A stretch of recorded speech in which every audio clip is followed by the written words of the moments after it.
Okay, good morning, student. It's 10 o'clock already. Let Ajahn start the lecture for today. Actually, we have a lot of things to talk and we don't have much time. I will record the video for you to review later. Coming into the lecture, what we are looking for is the analysis of a structure to determine the deformation of the structure. The structure we are working on going to be the beam. We are working on the beam, the truss, okay, and later going to be the frame. Today, I'm expected to finish analysis for the deformation of the beam, which is going to determine the slope and deflection of the beam. And later in the second part of this lecture, I will go to analysis of the task by using the virtual work or the unit load method. Okay, and let me start by taking you back to the conjugate beam method.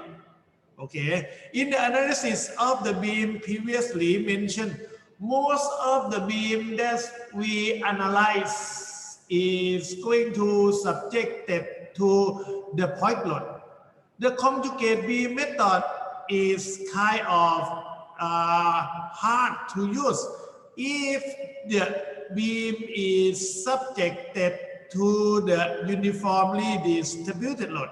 Okay, it's going to be easy and very fast to use. Let me call it effective method for the beam that's subjected to the point load or the couple moment. But the method, the conjugate beam method require mathematics knowledge. If we talking about the beam that's subjected to uniformly distributed load, what the mathematics knowledge is required for what? Because when we analyze this kind of beam, let me take this moment out, okay, just the point load. The moment diagram of this beam gonna be the straight line. Okay, so when you convert this beam into the conjugate beam, we will get the elastic weight in the form of the linear equation. By having the linear equation, we can compute the area of m over EI, and we can compute x bar of the area easily. However, when we come to this kind of loading, you will get what? You will get, let's say, let's put it like this. You will get the shear diagram like this, and you will get the moment diagram like this. When you convert this moment diagram into the elastic weight, it's going to be the what? The polynomial, at least for this one, second order. Okay, so when you determine the area of m over EI, you need require the knowledge of integration. Okay, and you also going to find the x bar of the area, which also going to require the knowledge of integration. But it's not that hard, but it's not so easy and fast compared to the beam with the point load. Okay, but the conjugate beam method is powerful if we talking about the beam that is strengthened by some kind of material like this. Okay, this kind of beam will have different EI. For this beam, we may say previously EI is constant, okay, and double integration and especially the superposition method is very convenient for the beam with the EI constant. But when it comes to the beam with different, for example, this is L over 4, this is L over 2, and this is L over 4, subjected to this kind of loading, the conjugate beam going to be very powerful. And most of the time, this is for strengthening or repair of the structure when you have the red beam, and your red beam may not have enough strength and may not have enough thickness. You may put the reinforced concrete beam strengthened by steel plate or strengthened by fiber reinforced plastic plate. This is a new kind of work for civil engineering in the future. We built a lot of structure, okay? We built a lot of structure for many, many years. A million of buildings have been built by us. And this building gonna be old building since it's used for 20 or 30 or 40 years. So the strengthening and the repair work for those kind of building gonna be in the coming future of our engine work. So this kind of conjugate beam method analysis of the beam with different moment of the shear gonna be important. Okay, later I finish the example. I will go to the virtual work. And when we go to this, we will do analysis for the TRUSS to determine the deflection of the TRUSS. Okay, the TRUSS didn't have slope. The TRUSS will have deflection in X direction and deflection in Y direction. Okay, let me start. Okay, so strengthening of structure is going to be in the coming future of our civil engineering structure. Let me propose you like that. These pictures show you a lot of work have been done in the foreign country. Okay, you can take the website here and go to KIT, and you will see a lot of cases have been done by this company to strengthen the reinforced concrete beam by using for this one steel plate, okay, or for this one by using the FRP plate, okay, depending on the requirement of the building and the requirement of the owner, okay. And also you may come to read this paper. They reinforces concrete by using this stiffening, okay, this material to strengthen it. And if you model this thing, you will have the same that I have. For this beam, you may have the beam that construct by the reinforced concrete, okay, and since you may change the function of this beam, okay, before that you may like only 6 wheeler to passing to this bridge, and then you may change it to the 10 wheeler to passing to it. That means the strength and the stiffness of this structure must be enhanced, and most of the time we will enhance by putting the steel plate or the FRP plate whatsoever you requirement putting over here. What happens is when you putting the first, when you have the beam without the stiffening, all of the section will have the structural rigidity of EI.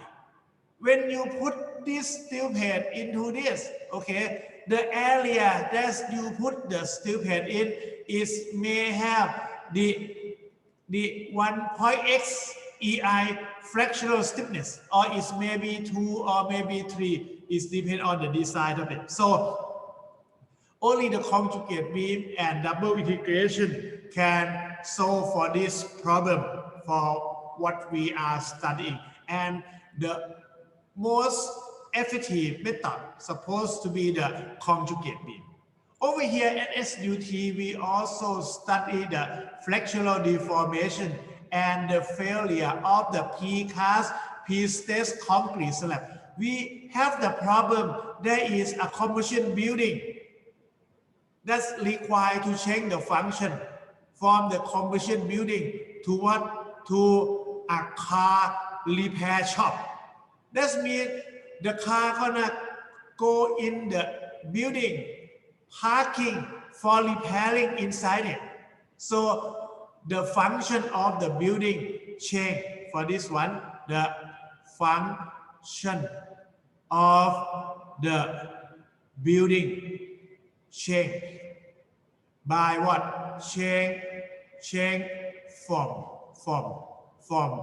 just a commercial building to car repair shop. That means the load gonna be increased by increase the load act on the floor. So you got to strengthening the slab. Okay, by doing that, we put the carbon fiber reinforced plate underneath the slab. Okay, and then we can increase the strength. That means it can take more load. Okay, and it's also increase the stiffness.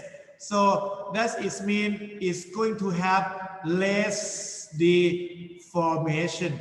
Okay, under the given load by putting the by putting the carbon fiber reinforced plastic here. So the EI in this region gonna be increased. Okay, so how we should taking care of this?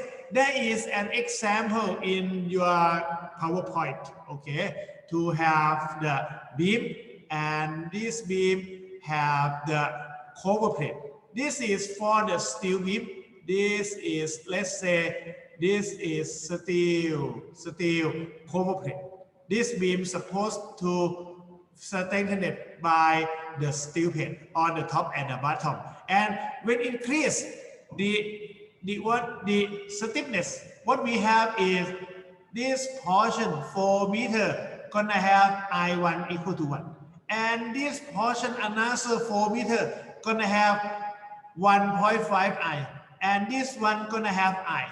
Okay, and we can solve for what? For the maximum deflection of this beam, and we can check under the application of the force due to the symmetry of the beam. So this beam gonna deflect half of it gonna be like this, and another half of it gonna be in symmetry, which is going to be equal to or the same as the one on the left. Okay, by doing this, we also can check the rotation or the slope at the theta here, and the slope here of the theta b, we're going to have that theta BA equal to the theta b due to the symmetry of the beam. And also by doing this, what we have is the maximum deflection gonna occur over here. So this is the point of Vmax, and also at the point of Vmax, as you know, the slope, the theta gonna be 0. Okay, by doing this, and then the problem giving us the value of the E. As I mentioned, since the load is in kilonewton, the E must change the unit from Newton to kilonewton per square meter. By doing this, this is 200 gigapascal. That is going to change to 210 power 6 kilonewton per square meter. And also the moment of inertia, since you have the meter in our calculation, this one going to change to 176 10 power 6 meter power 4 when you change the unit. Okay, and the step of solving this is going to be the same. Okay, by first we're going to analyze this beam and determine the shear diagram and moment diagram. And since the beam is symmetry, the load is 40 kilonewton. So on the left, the load is going to be 20 kilonewton, and on the right also 20 kilonewton. And then we can draw the shear diagram of this very easy. By only what this is going to be plus 20, and slope is going to be 0, and this one plus 20 because constant slope, and coming into here is going to be minus 40 plus 20, that is going to be minus 20, and then the slope here going to be 0, 20 kilonewton going to cross here. And later we can draw the moment diagram of this easily. This is going to be 0, right? And then the dm by dx going to be plus 20. It's going to be go up like this. The moment here is going to be what? Moment here minus 0, minus here. Going to be the area here. That is going to be 20 times what? Times 6. Okay, that is going to be 120, and then the slope here gonna be downward, that is dm by dx gonna be minus 20 and be 0 here. So by doing this we can determine the moment diagram of this beam easily as I just showed you, and we have the moment diagram of this like this. And then we finish analysis of the real beam. We're gonna go to the second step.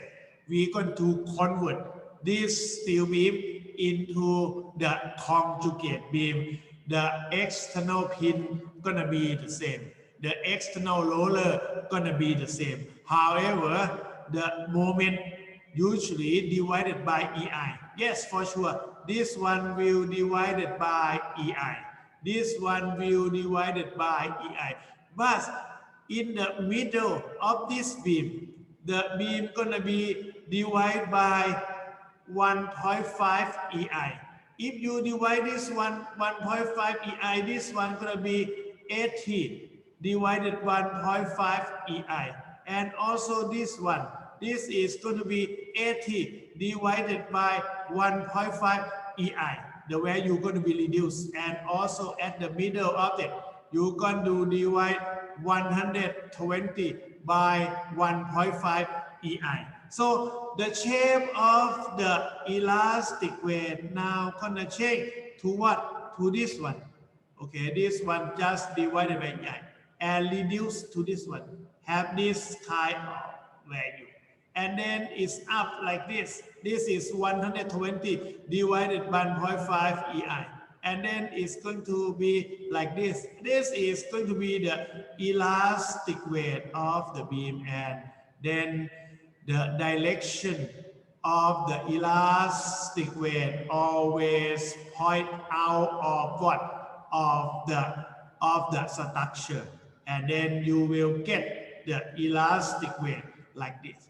And since the pin is still be the pin, the roller is still be the roller. So you keep this as the pin. But A change to A palm, and you change C to C palm, and you keep the roller over here as before, and this is going to be B palm. So this is going to be what you convert from the real beam into the conjugate beam, and convert the moment diagram to the elastic weight. Now we analyze the conjugate beam. Okay, by what? By changing this. Now when we have this beam Again, we are going to find what? We are going to find the maximum deflection. Maximum deflection gonna occur at this point, and this is going to be our V max. Okay, and from the conjugate beam method, the deflection gonna be equivalent to what? To the internal moment of the conjugate beam Okay, the deflection of real beam. That means we are looking for what? We are looking for the deflection here. We're gonna cut it over here to find the internal moment.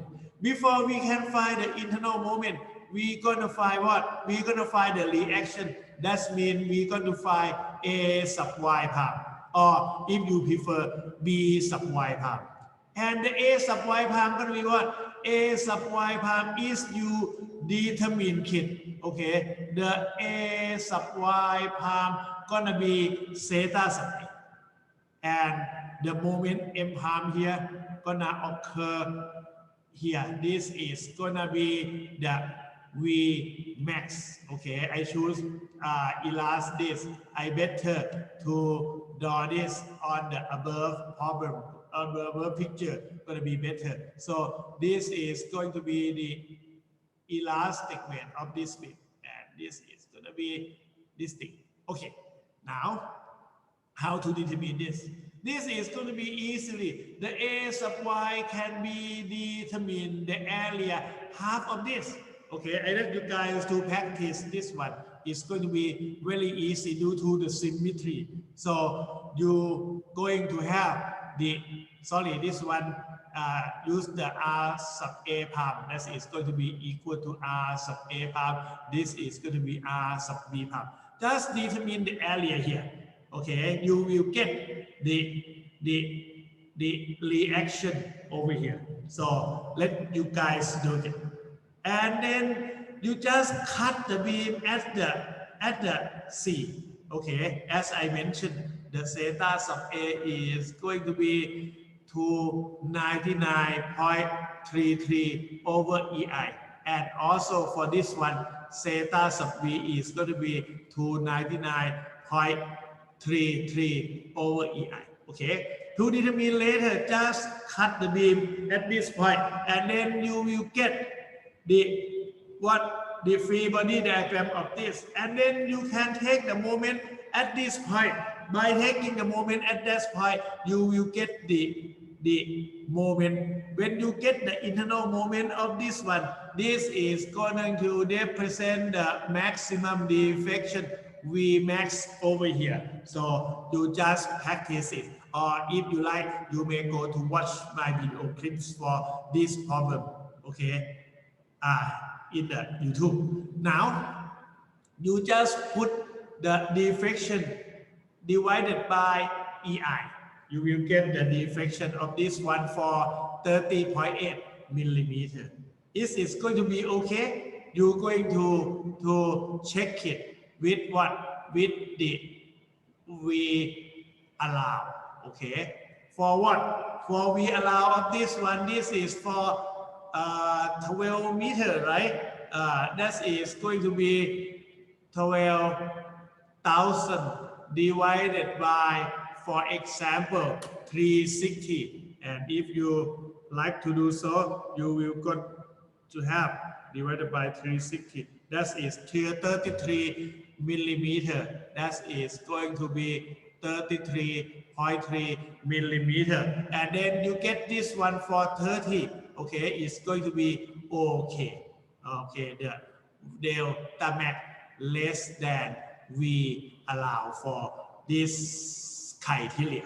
Okay, and let me show you another example before we go next to the virtual work method. Let me stop here and check to this example.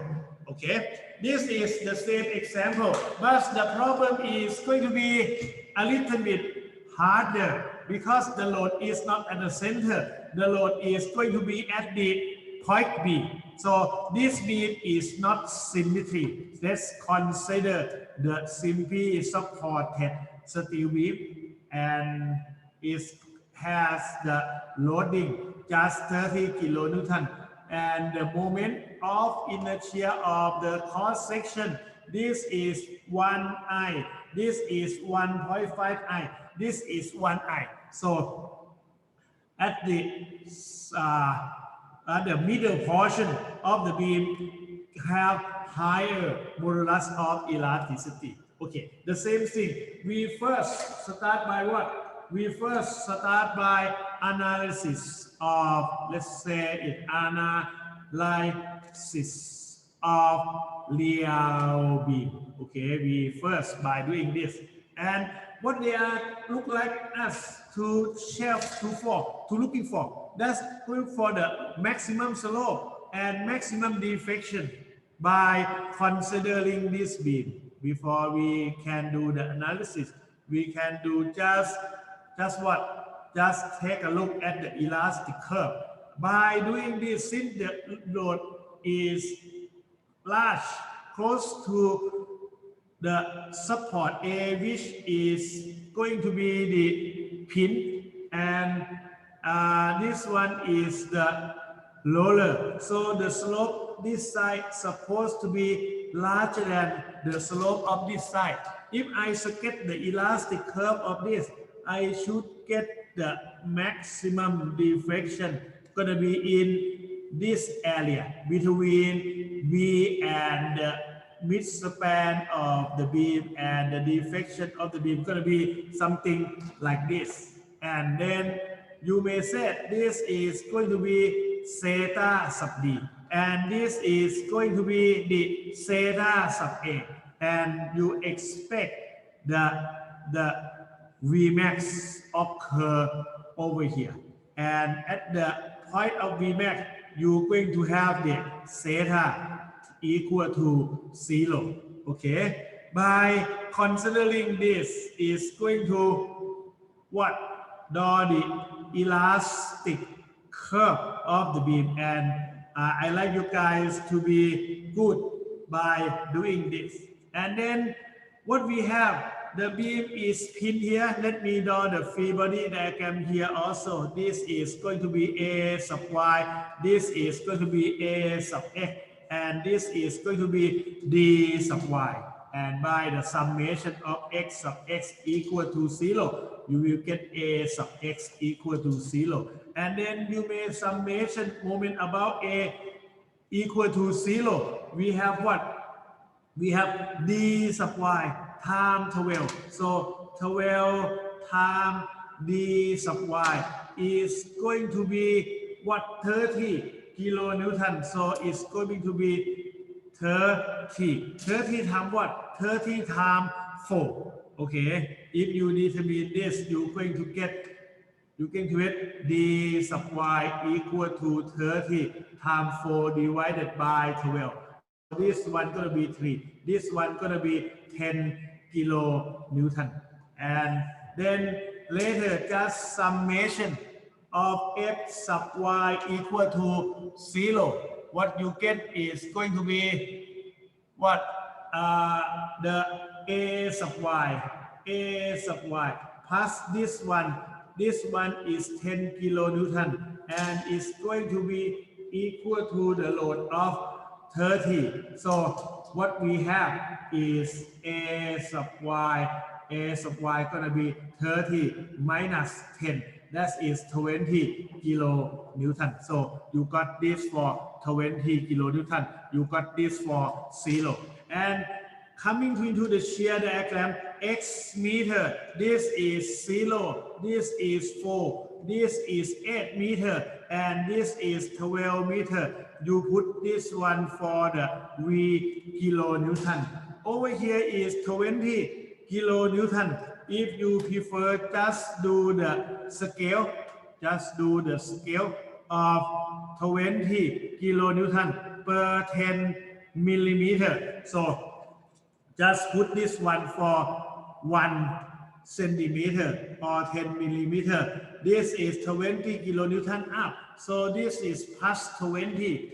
and over here W is 0, dv by dx equal to 0. All of it is going to be plus 20, and coming over here that is going to be downward. Okay, downward is going to be minus 30, and plus 20 that is going to be minus 10. And then W here from BCD equal to 0. So we have dv by dx equal to 0, and we have the shear diagram like this. Okay, don't make a mistake on this. And later coming into this is going to be x meter, and for sure this is going to be moment kilonewton meter. This is the pin without external moment. This is 0. This is the roller without external moment is going to be 0. And then this is the 0 meter, 4 meter, 8 meter, 12 meter. What we have is going to draw the diagram from the left to the right. We have the dm by dx equal to what? Equal to plus 20. And what is the moment here? The moment here minus 0 is going to be the area here. It's going to be 20, and this is 4 meter times 4. So you will get the M here of 80 kilonewton meter. And then let's see, use the scale 80 kilonewton meter per 10 millimeter. So just put this for 1 meter, and this is going to be plus 80. The slope here going to be plus 20. Coming into this side, what we have is what? Is the shear of 10. So the dm by dx equal to minus 10, and we know this is 0. We can have the moment diagram like this. So we finish our analysis of the real beam. We come to the second one. We convert the real beam into the conjugate beam. Okay, that means we going to convert the support, but this one is going to be easy because what? Because our beam has the pin and the roller, and by doing that, this is going to be keeping as the external pin is going to be the same, and the point change to A palm, this change to B palm, C palm, and this one change to D palm. The roller here just keep the same. Okay, and convert the real beam into the conjugate beam, and the M diagram to the elastic weight. Okay, W-E-I-G-H-T M over E-I. Now, thing gonna be the same as before. Before what? The 80. Okay, over here is going to be there. That is going to be the first portion of this. This is going to be the elastic weight for the AB, since it is just one eye. This is going to be 80 divided by EI. Okay, and direction going to be upward, as we know the direction of the M over EI is opposite to the direction of the load here. Okay, the load here downward is positive, but this one upward. Okay, just the opposite. Just point out of the beam.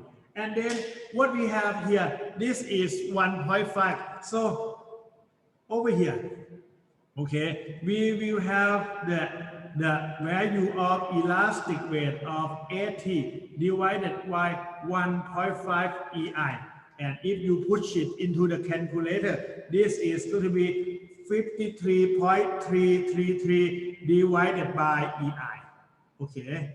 Another part of this is, okay, since this one is 80 divided by 8 y divided by 4 meter, 80 divided by 8, 80 divided by 8 equal to, this is going to be, let's say, y divided by 4. So we have y equal to half of this. That is going to be 40.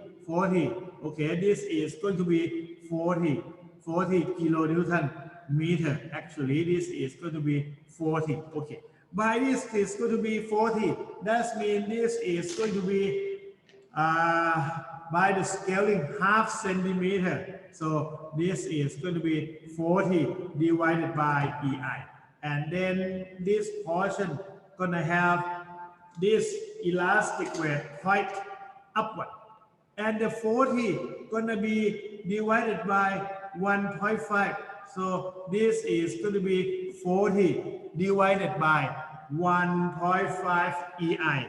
And if you push it into calculator, 26.667 divided by EI. So in the middle portion, the M over EI gonna be have this kind of shape, okay, changing because the EI over here is larger than the EI on the left and on the right hand side. Now we come to the analysis of the conjugate beam. So third analysis of the conjugate beam. Okay, we just putting conjugate beam, just putting like the theta in real beam, BEAM, equivalent to V palm in conjugate beam. Just remind you. And deflection in the real beam equivalent to M palm in the conjugate beam. Okay, that is very simple theory that we have. And by doing this, just put this one and let's say for the simple one, just put the picture here as the free body diagram. If you prefer, we can draw another picture, but it's going to take time. And let me put it right here. This is going to be d sub a sub y palm and d sub y palm. And let me spell it out again. This is going to provide to be the shear force. If you draw this one, this is going to be a sub y palm. And then by the sign convention, we have this is going to be v sub a palm. And also over here, as you may know, this is going to be b sub y palm. And then what we have for the sign convention, this is the moment. And this is going to be v sub b palm. Okay, and you can see the direction of v sub a palm and v sub b palm just the opposite, same as the direction of the theta sub a and the theta sub b. They are opposite. Okay, and based upon this, the shear gonna be the slope. So if you determine one of this, we will know it. Anyway, we are going to determine what? Going to be determine the maximum slope and the maximum deflection. And you can see from the elastic curve, that's the curve, the theta max is going to be the theta A sin the M over EI for the what, for the left portion is larger than 1 in the right portion. Okay, you may observe and then just tell by the elastic curve why you think about this.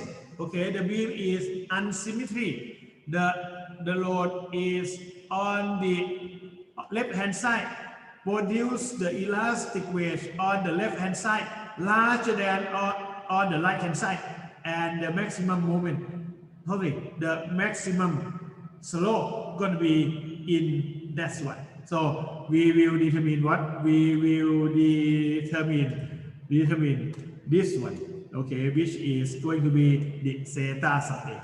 And later they ask us to determine the maximum moment. The maximum moment occur here. What happened is we don't know where is exact the location of this maximum moment, but we got to cut it over here, and by cutting this, let's say this is 4 meter and this is gonna be x meter, and then what we have, this is going to be a sub y palm, and this is going to be the measurement from this one to this one, and we got to determine the x. And one important thing is the slope here is 0. That means what? That means when we have this one for the free body diagram of this portion, what we have is we gonna have the shear force on this section. The M gonna be, the M is gonna be M palm. The shear here is gonna be V palm, and this V palm is gonna be 0. By using this V palm to be 0, we can determine the x. Okay, so the step of the analysis of the conjugate beam. So the first one, we're going to determine the reaction. Okay, to determine the reaction here, we got to do the summation of the moment M sub D palm, right? M sub D palm is going to be 0. We are going to take the moment here. Okay, the problem is going to be there are a lot of portion of this. So we are going to do it carefully. Just take the moment here. We are going to have the A sub y times 12 A sub y palm. And the rotation like this gonna be positive. And then that is going to be equal to the area that we are going to determine here. The first one, this is going to be 1/2 times what? Times 4, and divided by 40 over EI. That is going to be the total area here. That is going to be what? This is going to be 80 over EI. And then this is going to be far from here of what? Of 2 times 4, 2 over 3 times 4. That is going to be 8 over 3 meter. So the first one going to be 80 divided by EI times what? Times 8 over 3. So that is going to be the first one. And then the second one that you're going to have is going to be this one. Let me zoom it a little bit. Okay, this is going to be this one. This is going to be of what? This is going to be the area of this. Okay, before that we also have this one. This one is going to be what? 26.667 divided by EI, and it's going to time the length of 4. You're going to put it into your calculator. 26.667 times 4. That is 106.668. 106.668 over EI.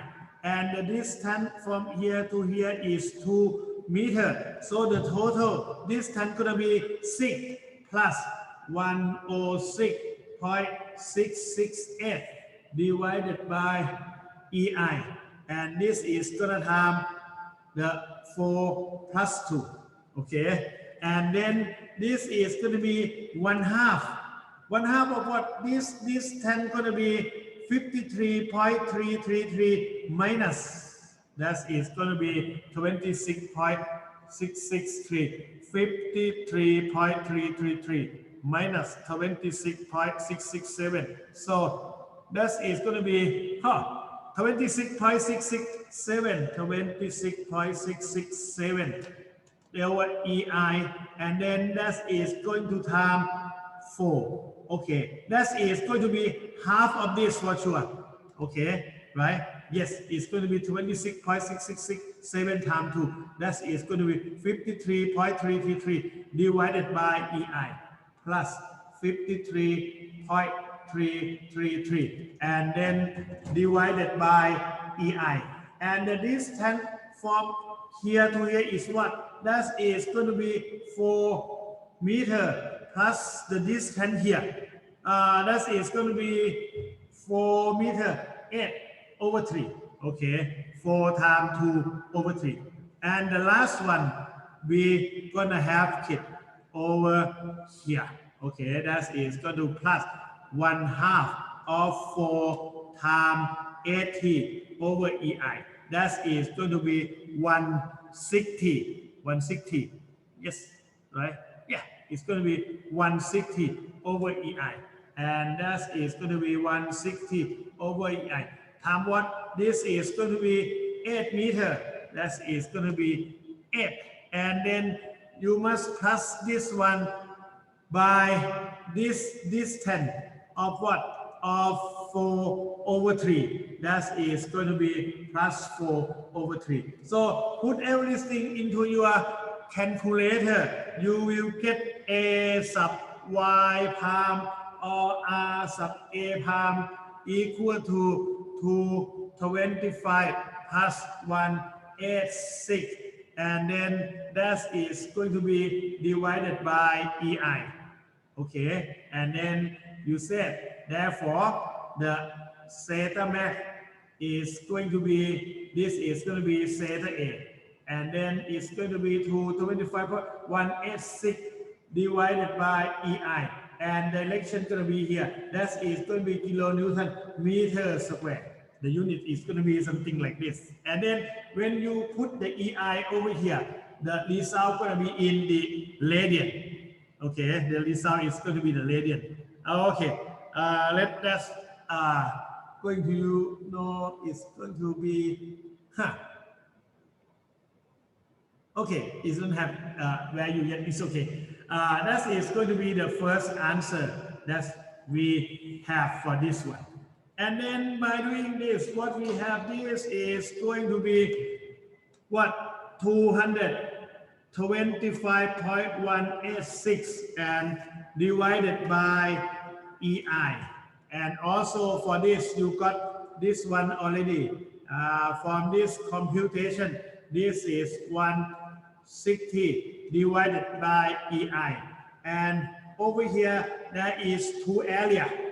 Okay, 2 area. 2 area, what 2 area? One area is going to be this one. This is what? This is divided by this. This is going to be 26, right? 26. This is going to be cut from here. When you cut here, this is still 26. Okay. This is going to be, just put this one, 26.667 out of the frame, sorry, divided by EI. That's one gonna time X, okay? And you also have this one, but you cannot compute this one yet until you determine this one, okay?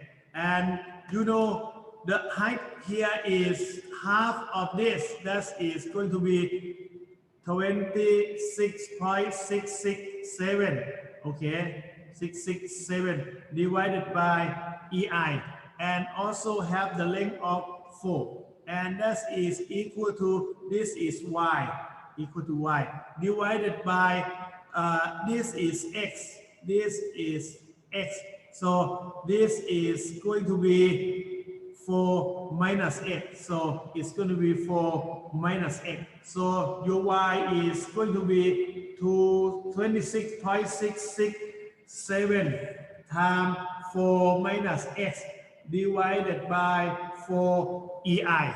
That is going to be the value over here. Value is over here. Okay.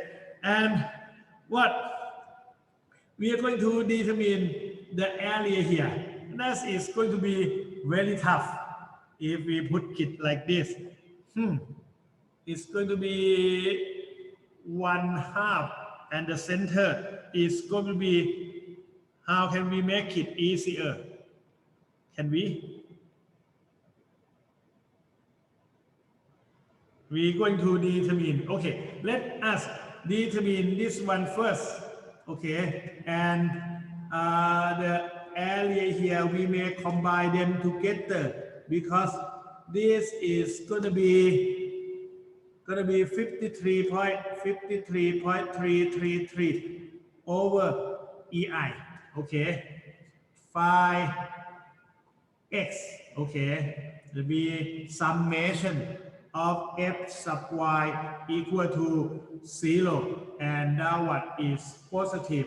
Our v prime is downward, and then plus 225 plus 183 divided by EI. This is downward, this is upward, and this is downward, this is upward. That's equal to this one 160 divided by EI, 160 divided by EI. And let's put this all of them in the same area. That is going to be easier. We have this one for the y here.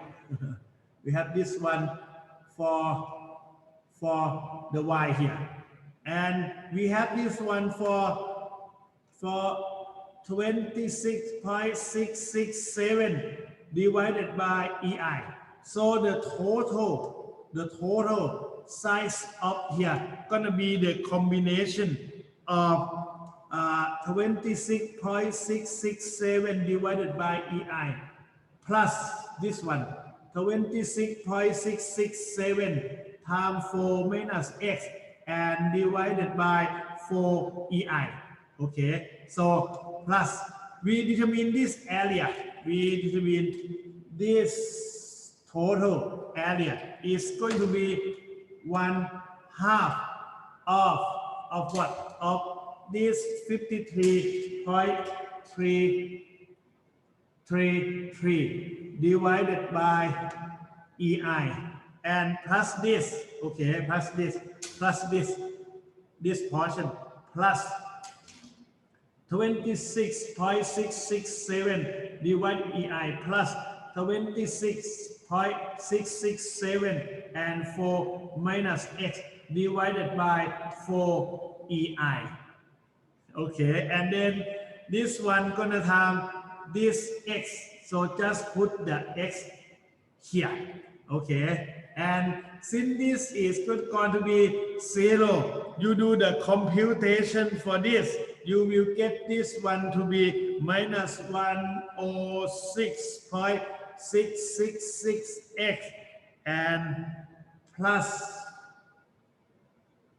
130.372, and in front of this going to be 6.667x squared. You solve this polynomial equation, you will get x equal to 1.333 meter. This is the position that the maximum deflection gonna occur.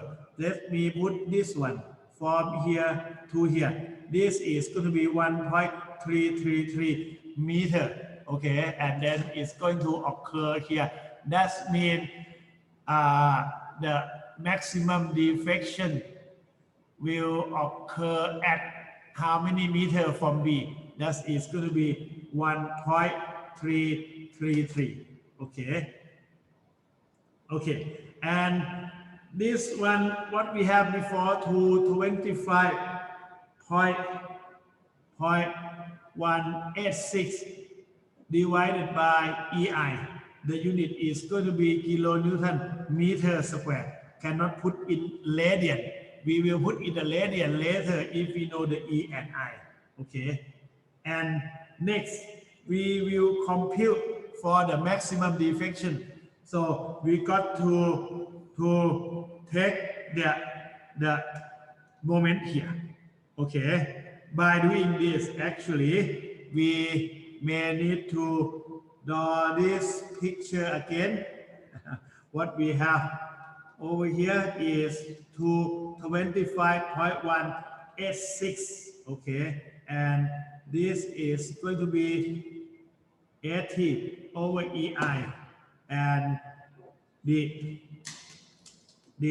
resultant force occur here is going to be 160 over EI, and this is going to be 4 over 3. This is going to be 8 over 3, and then over here, and over here we can find the loading. Just put the 1.3 into this portion, okay, and do the computation.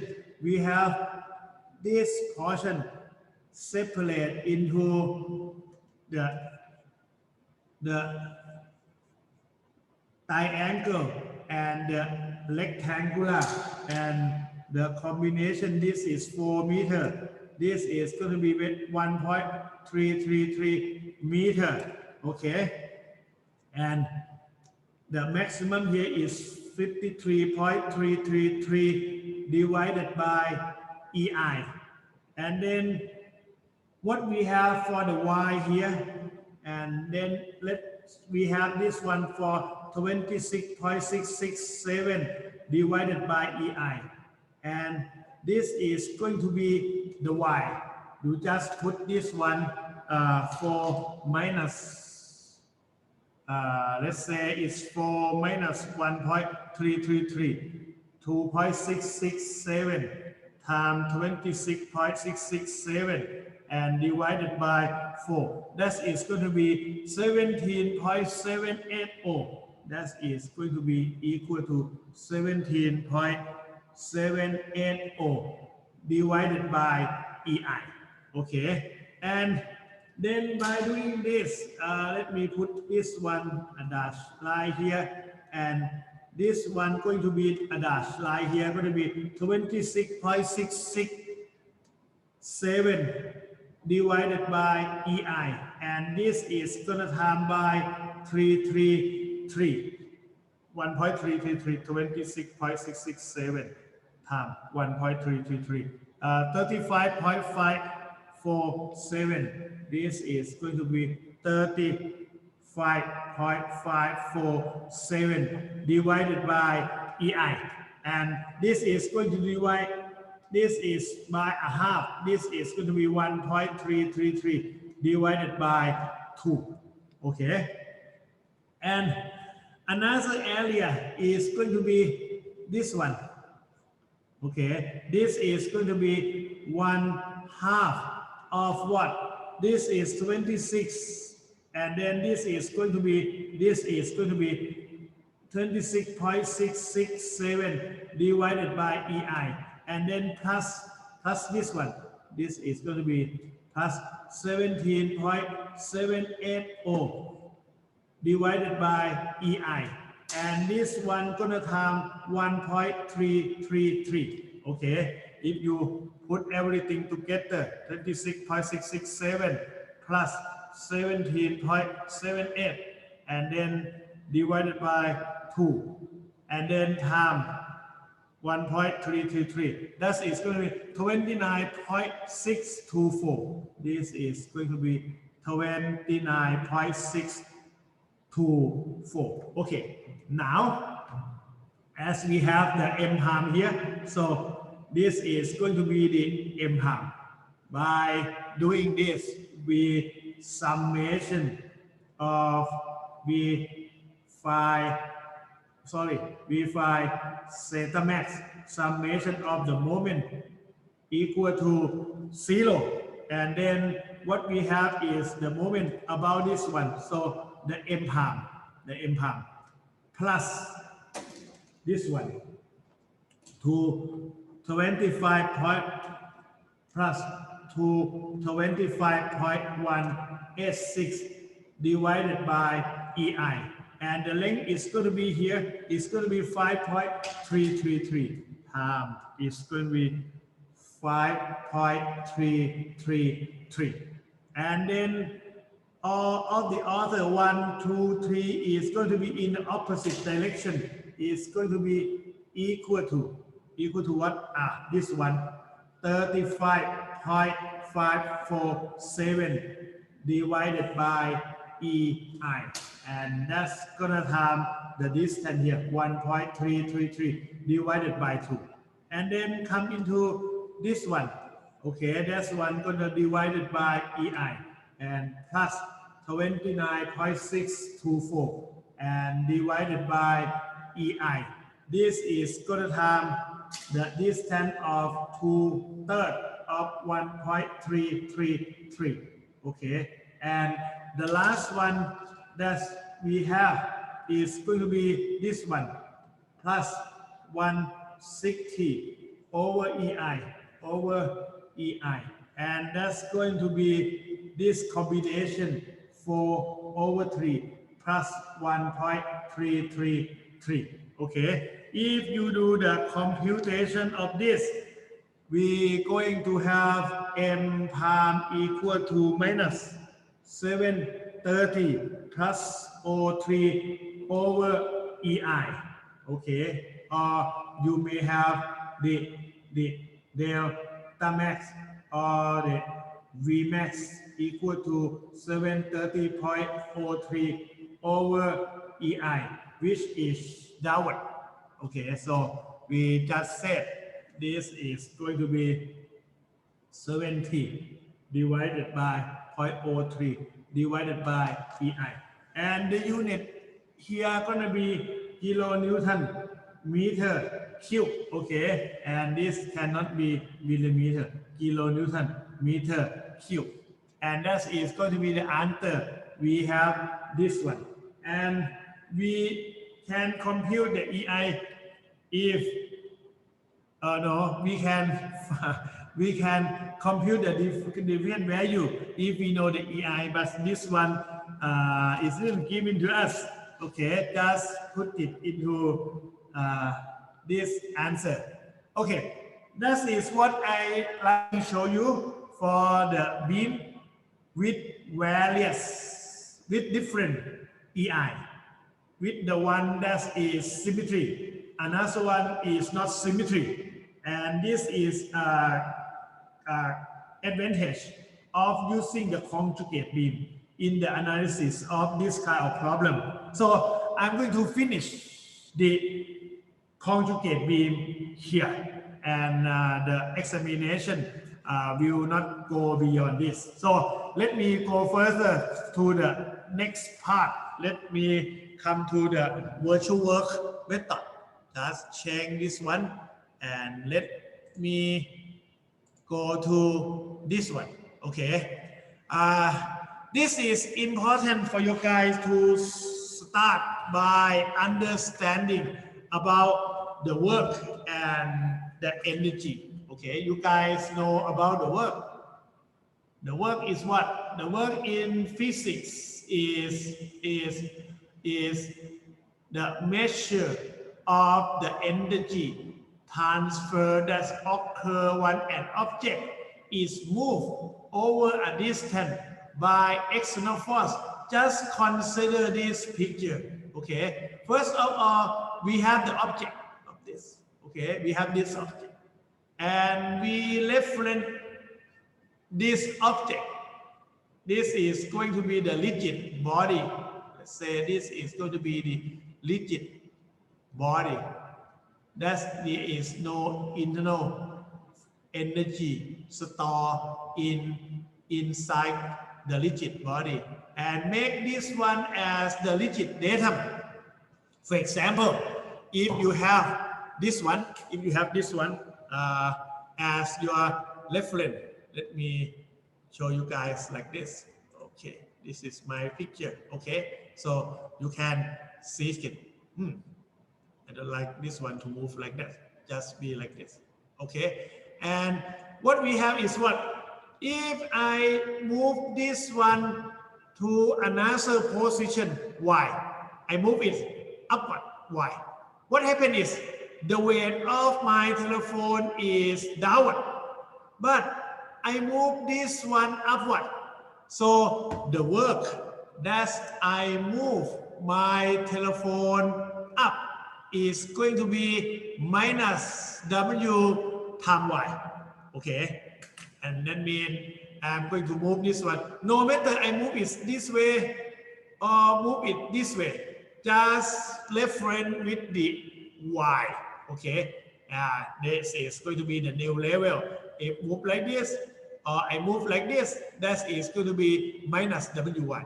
If in this way I do move this one downward, the W, the direction of W and the direction of Y is going to be what? It's going to be in the same direction. By doing this, when I move this one, I'm going to work positive. Okay. For this one, the W is downward, but I move this one upward. So the work is negative. That is the work. Coming to energy. Okay. When I move this one up, I do the negative work. But my telephone has the positive energy compared to the reference datum. Okay, so the energy of this one gonna be WY. I can prove it by double back. Okay, it's going to drop by itself. So this is going to be the energy. Okay, the energy this way gonna be positive. The work here gonna be negative. Anyway, if I move this one to this one, the work is going to be positive, but the energy of my telephone compared to the datum gonna be reduced. That means by doing this, the work is positive, the energy is going to be negative. Okay, and you may know this one W is going to be mg, so this one going to be like mgy. This is going to call the potential energy. Okay, they are going to have the opposite direction with the work. Okay, energy is the capacity to do work and has an opposite value. Like this one, the work is negative to move this one up to this one, but when you reach at the Y level, your energy is positive. Okay, and then we come to the deformable body. The deformable body is going to have the energy stored in it. Okay, the rigid body didn't have the energy stored in it. When we have the deformable body, just put the force like this, and you have the evidence that the energy stored inside this beam by release the force. You can see this rebound back. Okay, when you put the force, into the deformable body, there is the energy that's stored inside it. Okay, this called strain energy. Why is called the strain energy? Because when you put the force into the deformable body, the body deform. Okay, cause the strain, and this strain collect some energy inside it. When you release it, it's just coming down. Okay, and then there is two forms of this. It's going to be this one going to be energy inside it, and my force my force that's move this one, okay, or if you multiply the moment here with the slope, okay, here, okay, that is going to be the external potential energy, okay, and for this one state energy, we may call it another name of this one as internal potential energy, okay. For the linear elastic behavior, we will have the external potential energy, okay, equal to internal potential energy if the structure to be unstable and equilibrium, okay. That is the principle of work and energy. First one, the work that negative, okay, produce the energy that's positive, okay. The work and energy just has the opposite direction. And then come to the deformable body. When you apply the force to the deformable body, the deformable body change the shape.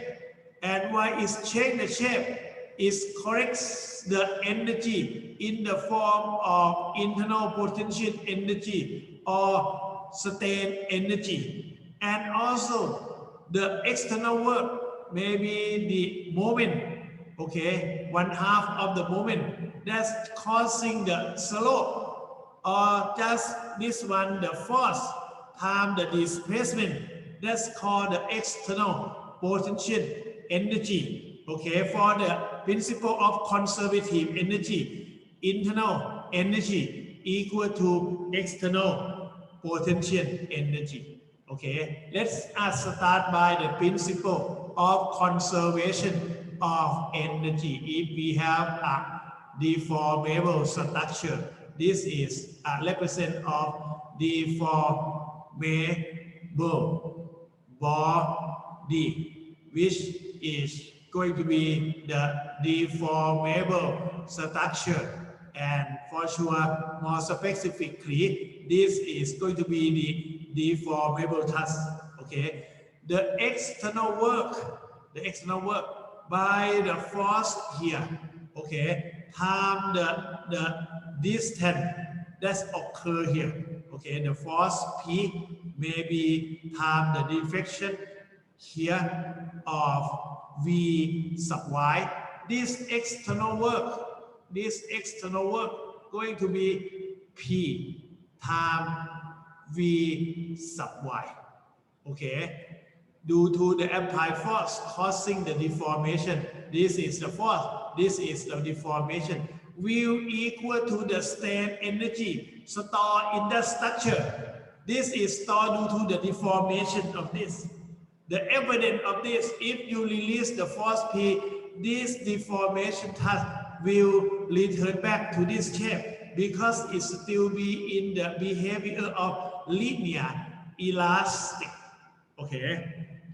And then for the linear elastic, like the same as this one, if you have this one, you bend it, there is the work due to my force move this one, and this one going to be equal to the strain energy stored inside this one, okay. So coming into the how do we compute the external work due to the force, okay. Just let us consider the axial force, okay. When we pull this one, it's going to be elongated, okay. From the material testing laboratory number 2, that's we do the test of the rubber. When we increase the force, okay, the deformation in the form of elongation gonna have linear relationship like this. And what we have is when this small external work due to the F, that is going to be the area small here. If you put this one at the F and this one have a small deformation dx, okay, if you consider this, the area stored here gonna be the external work due to the force of F times dx, okay, and since this one is in linear elastic, the relationship of F will be equal to kx. This is going to be kx. So it's going to be integration of kx dx, and this is going to be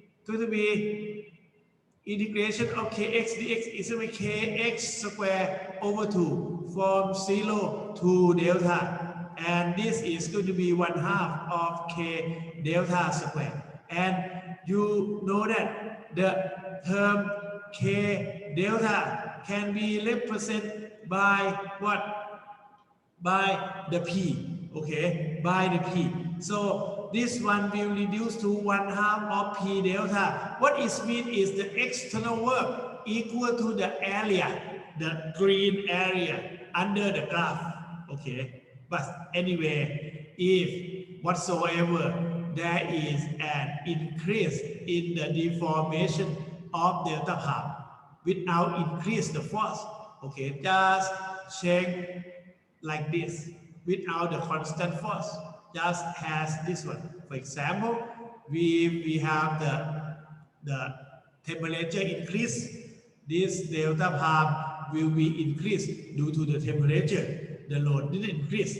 So by this one, the area of the graph will be increased. So the area of the graph increase, the external work will increase. So will increase by what? This area is P palm. This one is going to be the area is delta palm. Okay, this is what we have. And by consider the moment, the force will related to the linear deformation. This linear deformation, such as the elongation, okay, will be related to the deflection. And for the moment will related to the rotation or the slope. By moving this one, we will have the energy that's going to move the bar AB for the small angle of d theta. And then again, we will have this one, the M equal k sub s to theta. So this one will be the integration of k sub s theta d theta. Integrate from theta to theta. This is going to be 1/2 k sub s theta squared. Okay, 1/2 k sub s theta squared.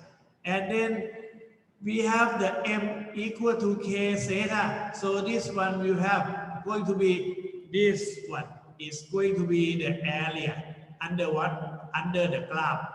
That's V part. If this one is the moment, this one is the theta. This is going to be the linear relationship. The area under the graph is going to be the external work due to the moment. And again, if there are some more rotation, okay, without changing the moment, the increment of the extra work is going to be the area here, which is going to be M times M part, theta part. And I can say this kind of increase may be not increased due to the force, may be increased due to the temperature change. Okay, that's another increment of the rotation or deformation due to the temperature change. Okay, coming from the state energy, when we come to the linear elastic behavior, like I just mentioned, we can come to the Hooke's law. If this structure made by steel, for example, or aluminum, which is an isotopic and homogeneous, again, homogeneous, every point have the same material. Isotopic means every direction of the material have the same property. And then if you cut this one and you draw the free body diagram, the force end here will produce the internal force end here.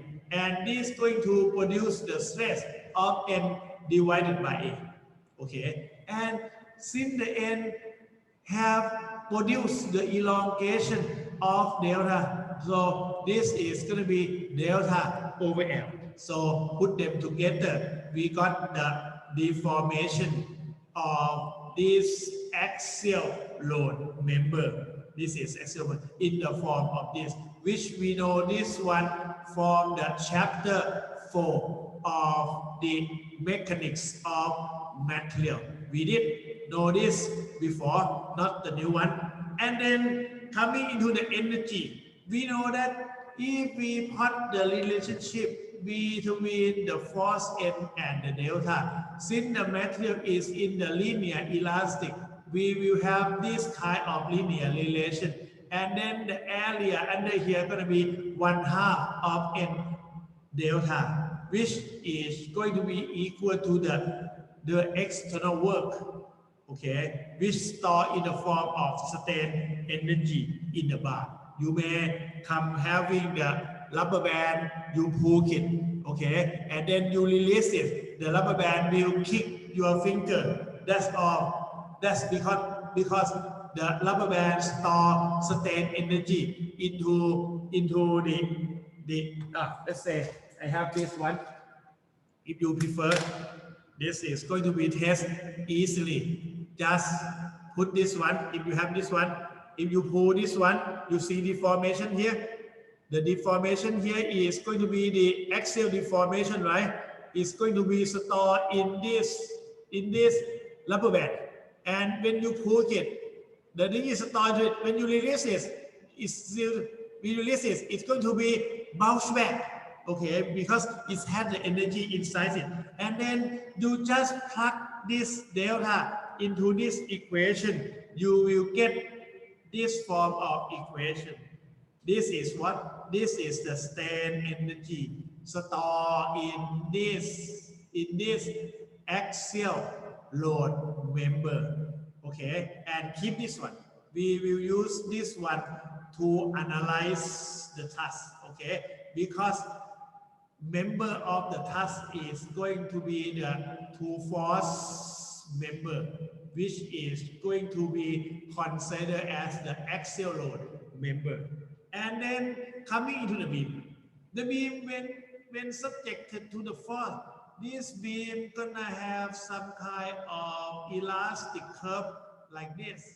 Okay, it's going to have elastic curve like this, and then the member here, gonna be subjected to what? Since you cut this one, you can have this one as the reaction, and over here gonna produce the moment here.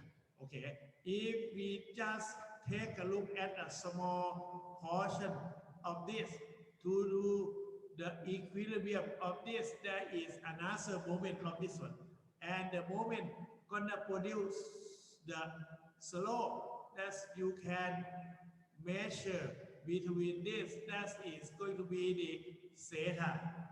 Okay, so if you just consider a small portion of this, this is going to be d theta, and you have what? You have d square v by dx square equal to m over ei, and you may write this one for d by dv by dx and equal to m by ei, and this one is what? This one is theta, so this is going to be d theta by dx equal to m over ei, and d theta is going to be m over ei dx. Okay, this is for what? For the beam and the frame made with isotopic homogeneous material such as steel, and also had linear elastic behavior under application of the external force. So we have what? We have this one as as as the energy that we talking about it before. We just do the integration. Okay, just put this one and do the integration. We will have the energy stored in the beam, stored in the frame in the form like this. So we will use this to analyze the beam and the frame. What it means is the virtual work method can be used to analyze the TRUSS, can be used to analyze the beam, can be used to analyze the frame. So it is more comprehensive than the conjugate beam, than the double integration method, than the method of superposition. Okay, so we will use this one to work for the TRUSS and for the frame. Okay, remember this equation. We will use it later. And then from the conservation of energy, we come to the principle of work and energy again. And then we come to have this one, and it's subjected to the force P. When it's subject to the force P, it produces the deformation delta A. Okay, and then if you measure the graph, that we said this is P and this is delta A. When the P is 0, this is 0. And then when you increase the P, delta will increase. This is going to be in the linear elastic. And then the energy that's produced by external force is going to be 1/2 P and time delta A. And this is going to be P. Okay. And then there are the energy stored inside this one. This is going to be determined from the integrate m squared over 2ei. Okay, and what is the m? If you cut this one and draw the free body diagram, you will have the m is going to be px. Okay, just put this. This is m over here. Oh, if this one is okay, it's m squared. If not, it's up to the direction you like to put in. Depend on that. And then just put the m over here. Okay, or m over here, whatsoever you like. Just put into this equation. You do the integration of this. It's going to be p squared, right? This one is going to be integrated from 0 to L, p squared and x squared divided by 2ei dx. Only x squared going to be x cubed over 3. That is going to be p squared divided by 2ei. And this is going to be x cubed over 3 from 0 to L. And when you put this one, it's going to be p squared L cubed divided by 3 times 2, 6ei. And the external and internal must be equal. You put them together. Okay, the external and the internal. And then cut this one gonna be 3. Cut this one gonna be P. You're going to get delta A as you have it before. This is really convenient, right?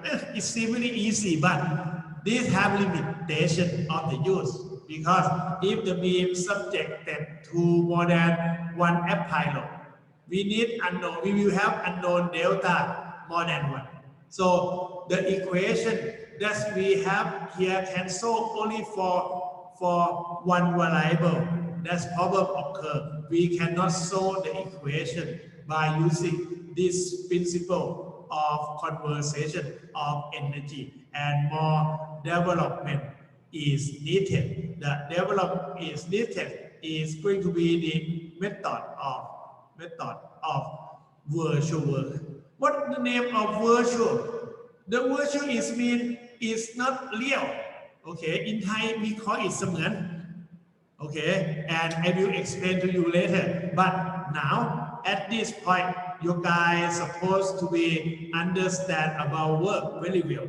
Work due to the force P, work due to the bending moment M.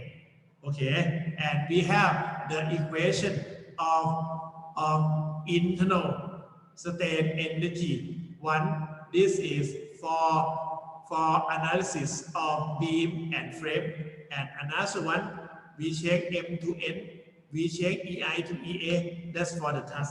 Okay, let's check. This is the same as the one that we did in the double integration. Now, John Mullally in 1717, okay, he developed the principle of virtual work, in which it can be used to analyze various kinds of structure, the TRUSS, the beam, and the frame. Even though when analyze the beam, it may not compare or better than the conjugate beam, but it can analyze the TRUSS and it can analyze the frame. And it is the principle for the Castigliano method. Okay, and many times we call this method as the unit load method, because we will require a unit load to apply to the structure. This unit load will produce the virtual work that's going to use to analyze the deformation of the structure. Okay, that's why we call it the unit load, because we will put the unit load to produce the virtual work, and that virtual work can be used to analyze the deflection of the structure. Okay, let's us move a little bit to this beam, and there is the derivation of this method, but I'm going to ask you, this is going to be the real beam subjected to the real load, REAL, okay, the real load. When you put the real load, such as P1, P2, P3 onto the structure, and you just consider a small element on the structure, but for sure you know that under this one, when you bend it, the top gonna be in compression. So the material point, let's say, is going to be the material point, going to subject it to the real internal force, okay, and at the same time, if this one is in equilibrium, okay, it's going to produce the deformation of the structure, for example, at this one, okay, and this one is going to be real deflection, okay. To produce the virtual work, we introduce a unit load. The unit load gonna apply at point C, okay, and then we're going to have the external virtual work by what? By putting the 1.0 unit force times the delta sub C, and this is going to be equal to the internal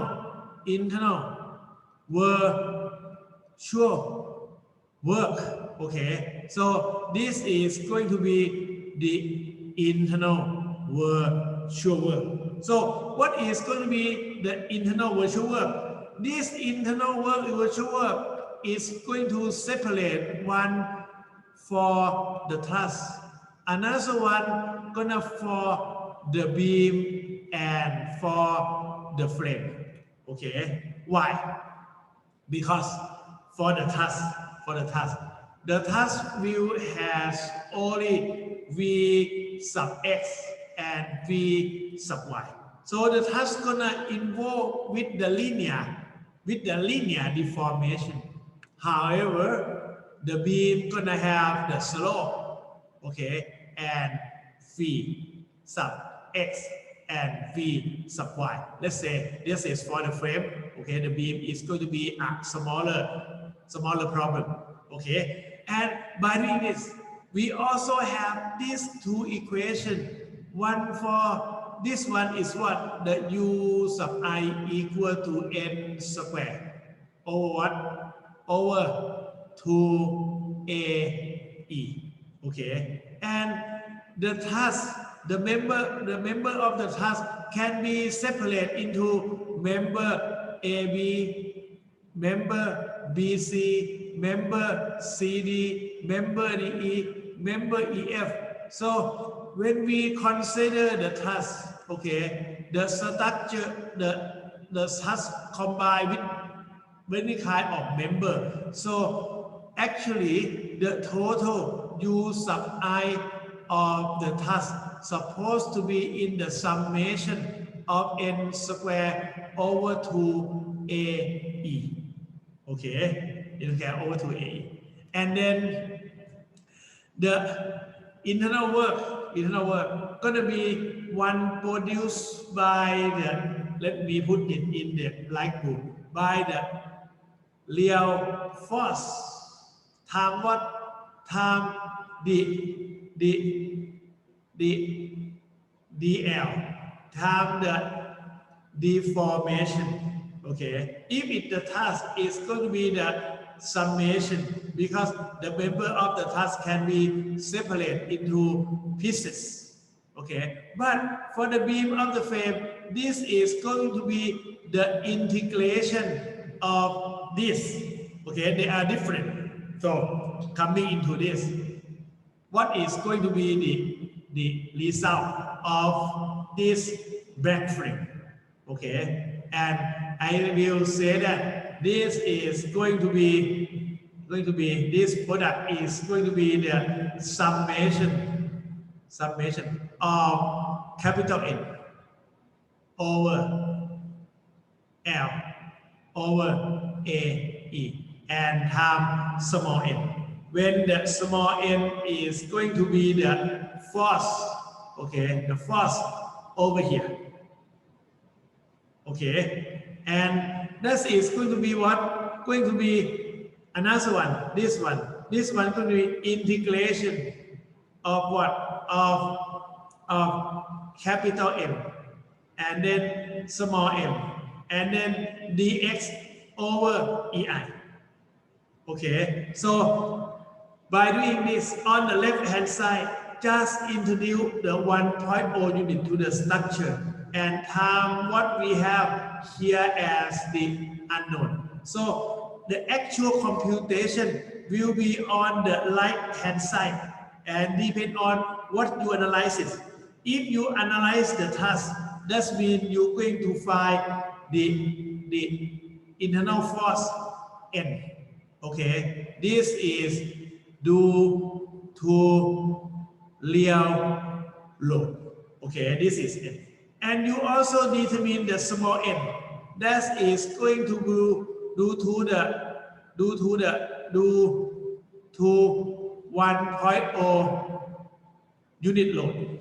Okay, so going to be very easy one. For the beam such as this one for you going to cut this one and then determine the M at this point, and at this point also you will cut this one, okay, and then you determine the small m. You plug this M sub x and this small m sub x into this equation and you do the integration along the beam, you will get the internal virtual work. So this means what? The step of the computation for the TRUSS. First, we determine n, capital N, and then we determine the small n by putting the 1 unit load to the point and in the direction that you like to determine the deflection.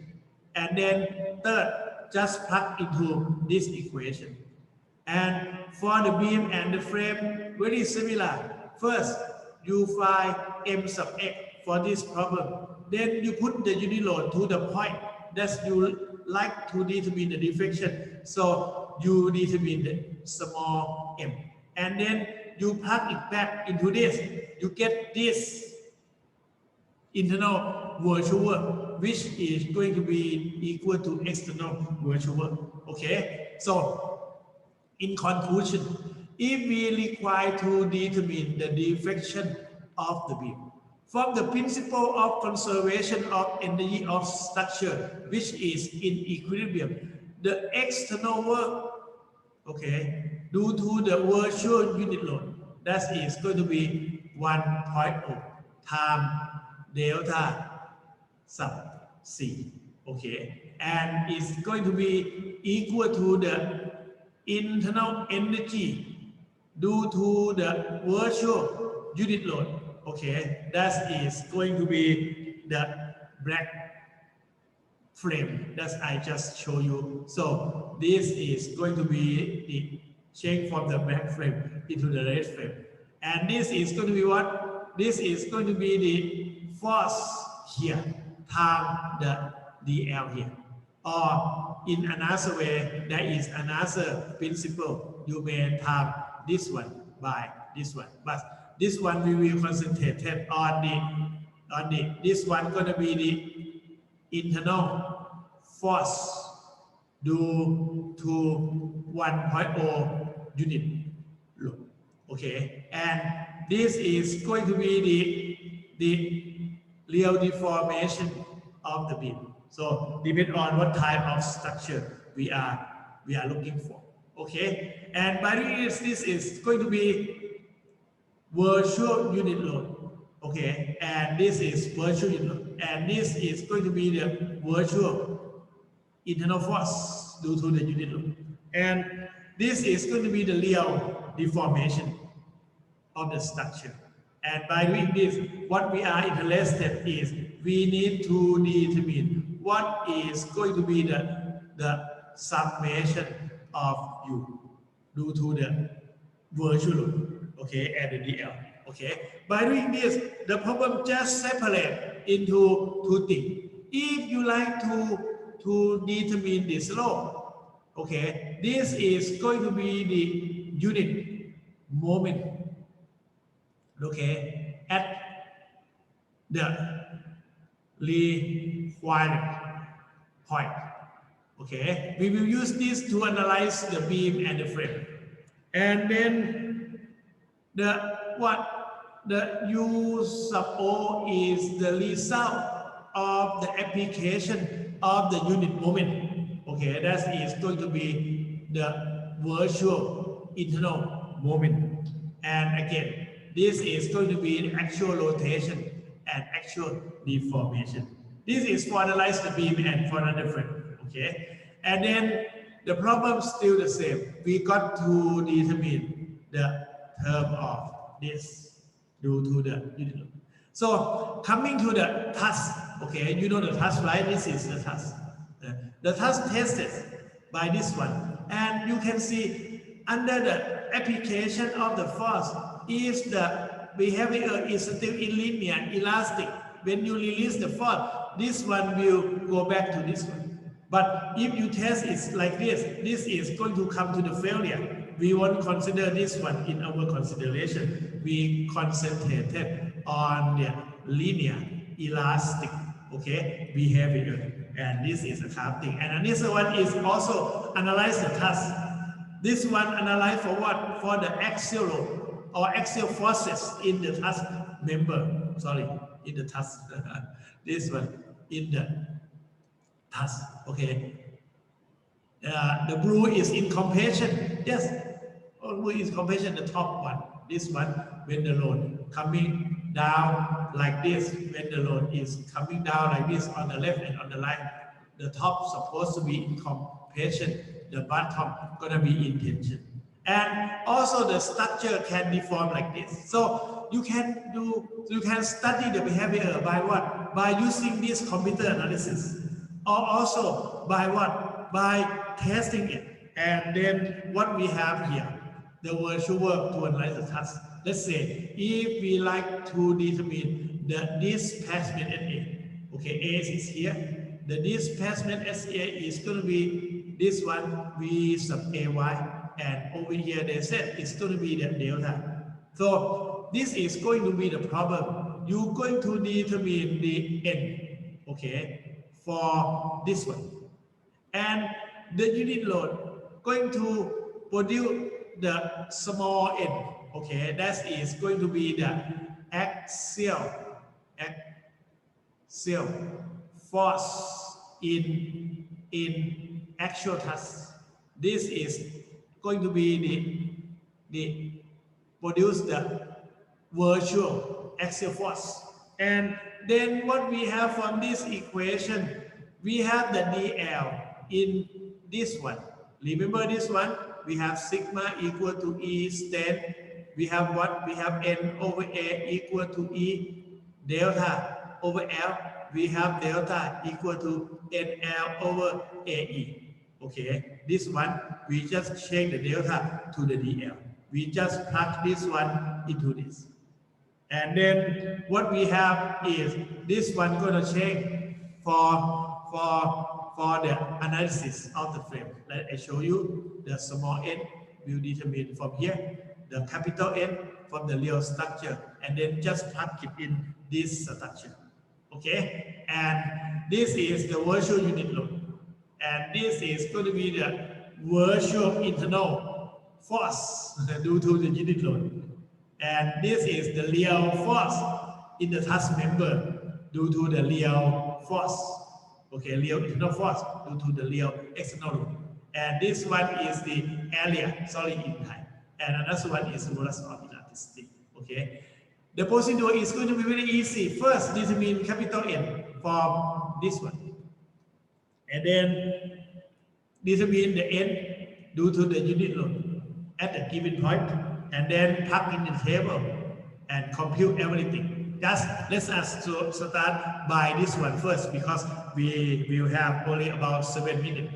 Okay, determine the vertical displacement at point B. Okay, you got to understand.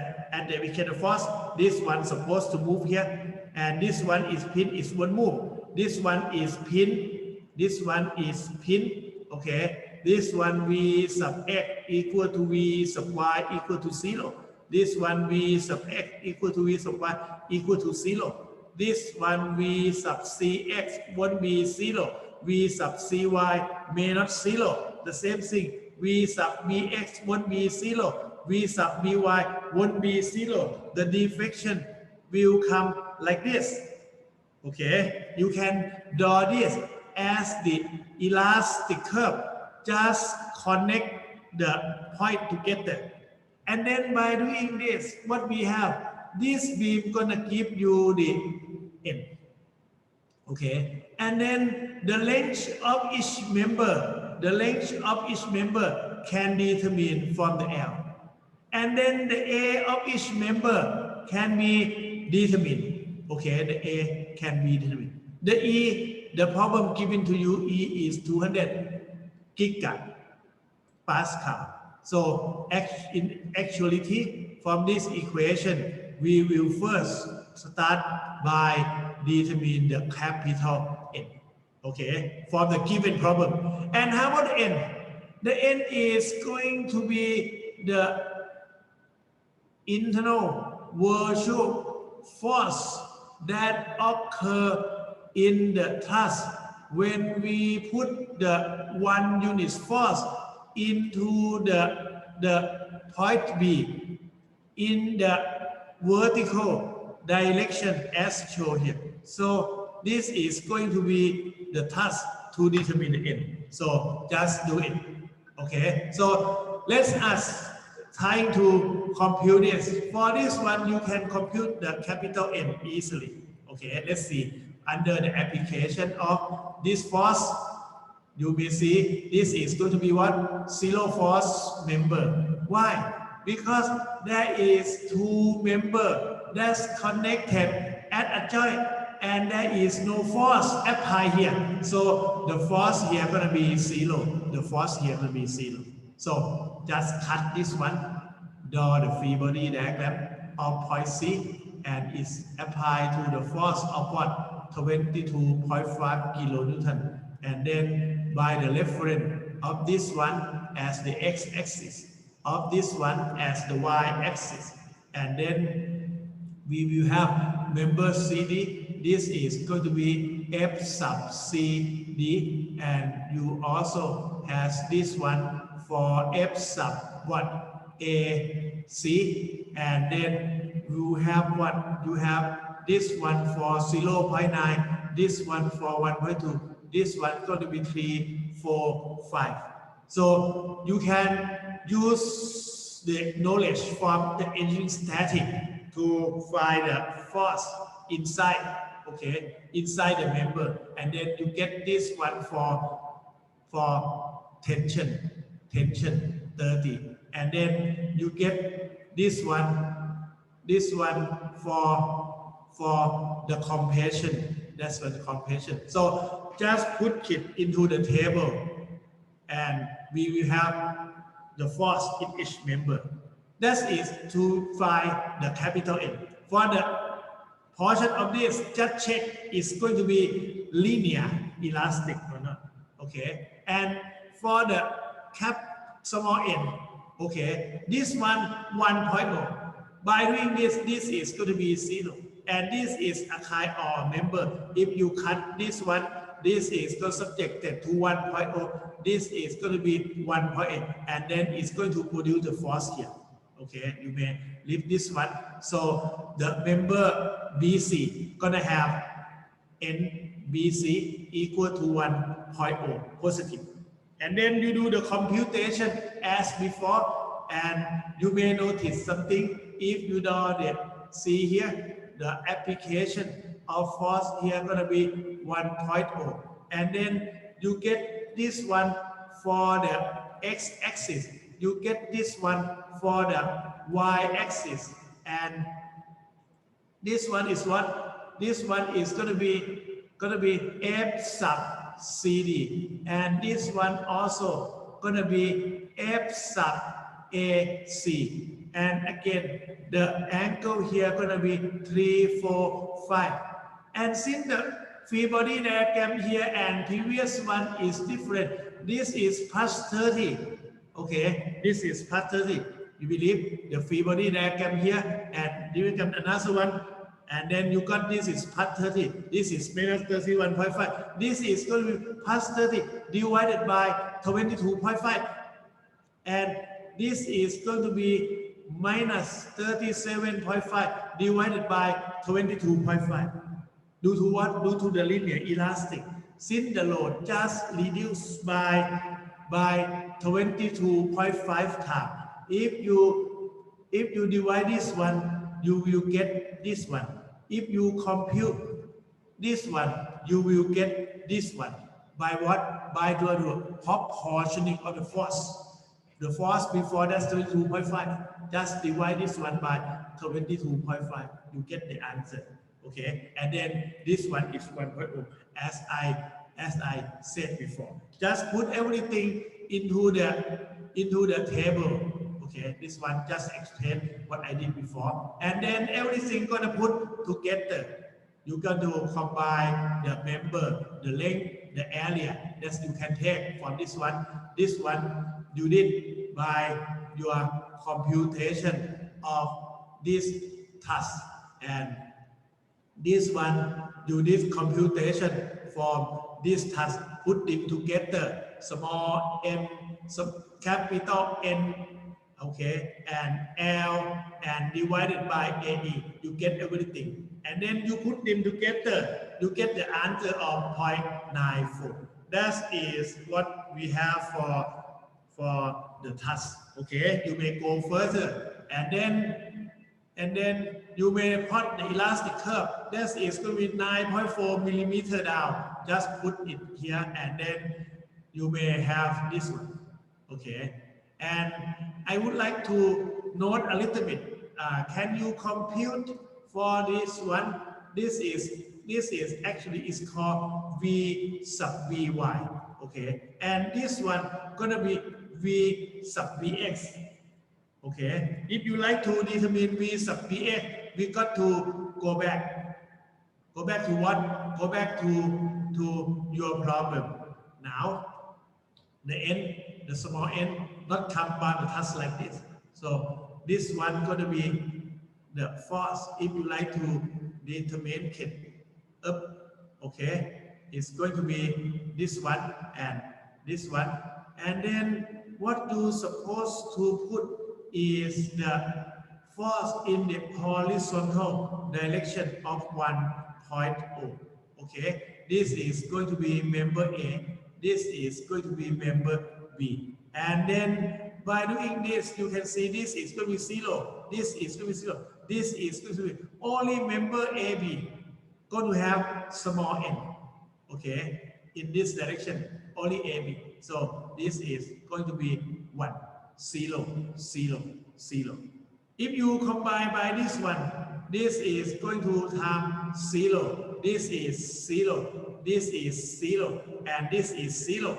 By doing this, you will see small n due to this one is going to plus 1.0. This 1.0. Okay. What do the summation of this to be 0? So delta sub B H gonna be 0 or V sub BH gonna be 0. So actually, actually this one is not the correct elastic curve. Elastic curve is supposed to be here, and this one supposed to be something like this and connect together because this is 0. Okay. And another thing, if you increase the load to 45 kilonewton, the deflection going to increase by 2 times because it is linear elastic. Okay, and you may see this stress in the member AC and member CD is still less than sigma supply. So the linear elastic behavior is correct. Okay, but if you put more load than this, it won't be. Okay, let me have for a little bit more. You have this problem also. So when you get the problem immediately, you get the way to compute it. This one is for it. They like to find the vertical and horizontal at the beam and analyze the structure under the application of 30 kilonewton. This is going to be in compression. This is going to be in tension. Tension going to have elongation. What we have is under the application of the force, this one going to get a little bit longer. Okay, this is going to be longer, and this one going to be longer like this. So the other member gonna follow the path of this. This is going to be the shape of your TRUSS. Okay, and what we have is we are looking for what? We are looking for the defection. This is going to be the V sub Vy. Okay, the vertical, and this is going to be the V sub Vx. So by doing this, you got the way you can compute the capital N from here, and for the author, from the analysis of this problem, you will have to put the 1 unit load to the TRUSS as point B. Okay, so for the n that's used to determine the vertical, you will put the 1.0 unit in this direction. Okay, to determine this one. And for the horizontal displacement, you may do the same task, but this time you got to put the 1 unit load in this direction. This one is 1.0 to determine n for horizontal direction. Okay, by principle of virtual work, for this one you will get 1.0 time v sub by equal to summation of n. Let's say the n is going to be the red one, n, and time n sub v time L over AE. That's it. Okay, and for this one, the problem going to be 1.0, 1.0, 1.0. Gonna time what? Gonna time this one. Gonna time the deformation here. This is in the same direction, right? This is going to be sub bx, and then it's going to be summation. Summation of what? Summation of n still the same. L over AE still the same, but you got to push the different one, small n with the h here. So you can go over here. Okay, this is a deformation that I draw very similar to, right? Because I can analyze the deformation of this task correctly, and then analyze for the n. You can do that, right? That is analyze for the n, and then analyze for the n sub v. Let's say I previously called this one is n sub v. Okay, and then since the load is the same as this one, if you have this one, you didn't do analysis again. You just divide everything by 30. Okay, you got the result of this. This is going to be the n. Okay, and this is going to be n sub v. And then what we have, just put them into the table and do the calculation. You get the result of this combination. And this one may be different from the other one because the area of this one are equal. From the previous one, not equal. So the table is just a little bit different because this one, since A equal, you didn't need to put the A in the column. Okay. And when we put them together, you get the deformation of this to be 5.2 millimeter. Okay, down. Because it is positive. It will follow the direction of unit load.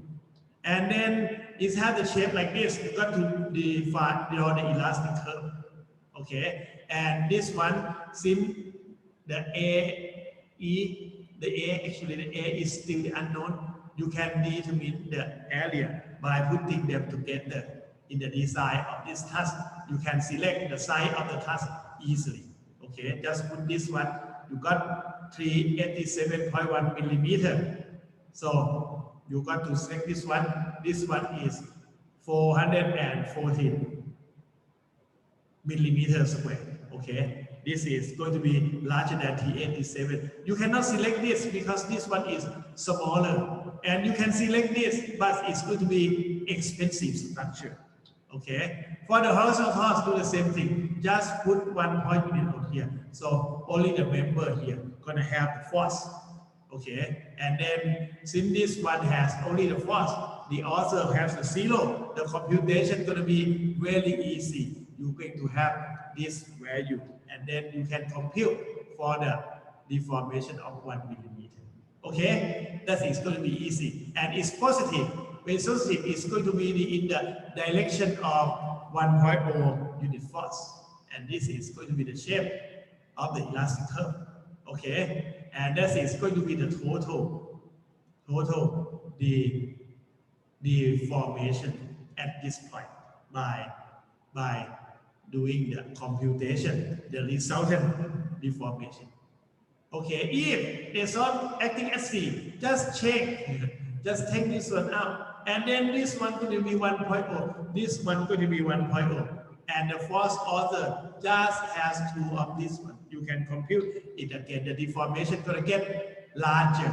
Okay, and then the temperature change, I will talking about this later. Today, I'm going to finish my lecture here. Thank you very much all of you, and I'm glad you guys doing pretty well in your examination last night, and hope you guys can do this good again. And thank you very much for today. I took a little bit longer than expected, just for 5 minutes. Thank you. See you. Bye-bye.